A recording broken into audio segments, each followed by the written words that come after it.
మార్కాపురం జిల్లా కొమరోలు మండలంలో మహిళల భద్రత కోసం రూపొందించిన శక్తి యాప్పై మళ్లీ విస్తృత స్థాయిలో అవగాహన కార్యక్రమాలు నిర్వహించాలని మండల ప్రజలు కోరుతున్నారు.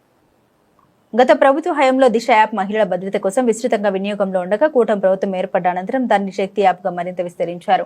ప్రారంభంలో పోలీసులు, గ్రామ సచివాలయాల మహిళా పోలీసు సిబ్బంది, గ్రామాల్లో విద్యా సంస్థల్లో ప్రత్యేక అవగాహన కార్యక్రమాలు నిర్వహించి మహిళలు, విద్యార్థుల మొబైల్ ఫోన్లలో యాప్ను డౌన్లోడ్ చేయించి ఓటీపీ ద్వారా నమోదు ప్రక్రియ పూర్తి చేసి అత్యవసర పరిస్థితుల్లో SOS సదుపాయాన్ని ఎలా ఉపయోగించాలో వివరించేవారు. ఈ యాప్ ద్వారా అనేక మంది మహిళలు, యువతులు అత్యవసర సమయాల్లో పోలీసుల సహాయాన్ని వేగంగా పొందిన సందర్భాలు కూడా ఉన్నాయి.